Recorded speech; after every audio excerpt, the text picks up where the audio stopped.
Now let us look at searching in a binary search tree. I have an example of binary search tree here. I will show you the procedure by taking some keys. Suppose I want to search for a key value that is 25. Then for searching 25, you can see that 25 is present here. Start from root. Take a temporary pointer on the root of a node. Now let us see the procedure. What are the steps? Wherever t is pointing, check for the data and compare with the key. Key is smaller than the data. So if key is small, move t on left child. The next same thing repeating step. Wherever t is pointing, check the data and compare with the key. Key is greater than data in this node. So move t on right side. Then again repeat. Check wherever t is pointing. Data, compare. Yes, it is same. So element is found in that particular node. So that's how search is very simple. So in how many comparisons I got this element? 1, 2, 3. 3 comparisons I got the element. Now I'll take one more key element. Key is 40. Start from root. Now start the procedure. Compare data with the key. Key is greater than this data. Move t on right side. Then again repeat. Compare key with the data. Key is equal, matching, element found. So in how many comparisons we found? Just in 2 comparisons I found this. So it means if I am searching for 30, I'll get it in just one comparison. So maximum how many comparisons required for searching? If I am searching for these elements which are in the leaf, then the maximum comparisons are dependent on the height of a tree. Yes, the time taken for searching depends on height of a tree. So I can say that the time is order of h, where we know well that height of a binary tree can be minimum log n and maximum n. So height can be from log n to n. So we can go for minimum one and say it is log n. So minimum time is log n. So the time taken for searching in a binary search tree is log n. Next, we look at unsuccessful search. See, these 2 searches, the key elements were present in the tree. So this is successful search. If the key element is not present, then what happens? Let us take a key element, 21. Start searching. Start from root. Compare data with the key. Key is smaller than data. So go on left side. Compare data with the key. Key is greater than this data. So move on right side. Compare key with the data.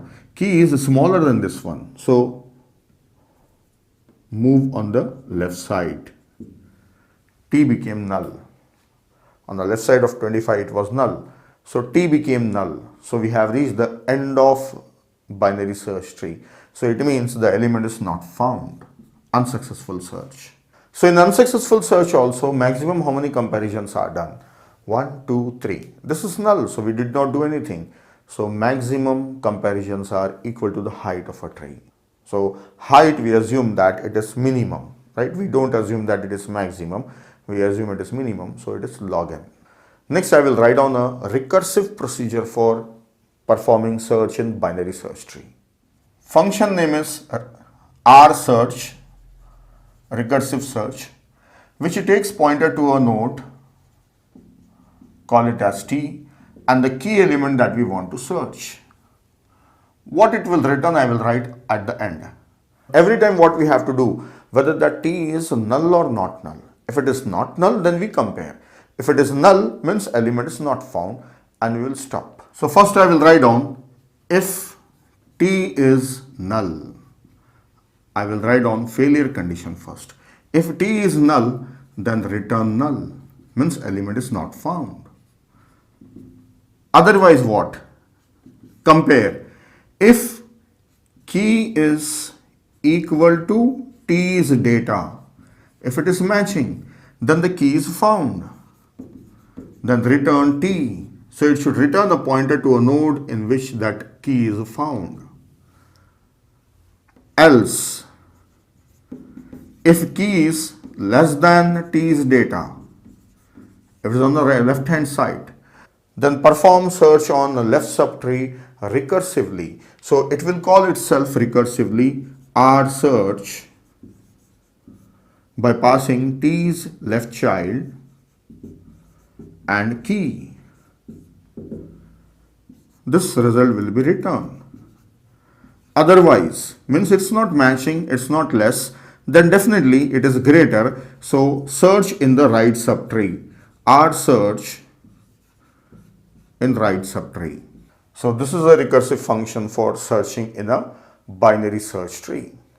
So this is a recursive function for searching in a binary search tree. And if you observe, first it is comparing for the data and the last statement is calling itself. Either this statement or this statement. So if the last statement in a function is a recursive call, then it is called as a tail recursion, right? So it's a tail recursion. Anyway, we have solved enough recursions. You can understand how this is working. I don't have to trace it and show you. So that's it.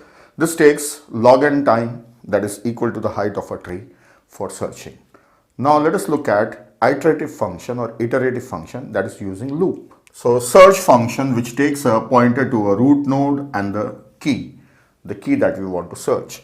Suppose we want to search for a key 25, then t starts from root. So t is at root. So when we call this function, we'll be passing root to this function. Now what it does? Every time check the data with the key. If key is equal to t's data, if key is equal to t's data, means the data is found. So return t, data is matching. If it is not matching, check if it is less.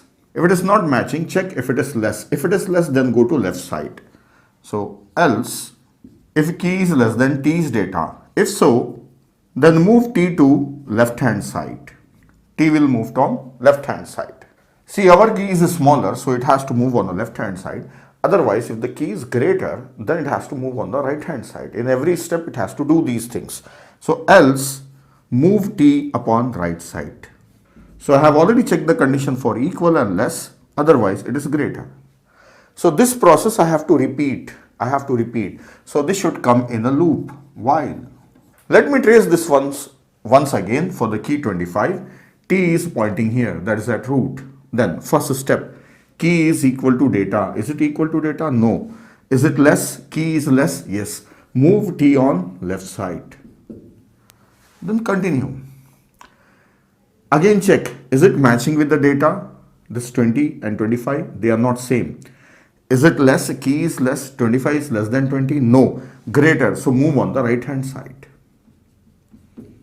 Then continue once again. Now check, is it matching? Yes, matching. Return, it will stop. So key is found. Suppose this was not a 25, this was 26. Then, is it matching with the data? No. Key, is it less than this one? Key is not less, it's greater. So move on the right side. So right side is null. T is null. Continue. No need to continue. T became null. So it means this repetition we should do as long as T is not null. If T becomes null, then stop. And when you stop, come out of the loop, then say return null. So this return null, it returns null when the key is not found. If the key is found, it will return here.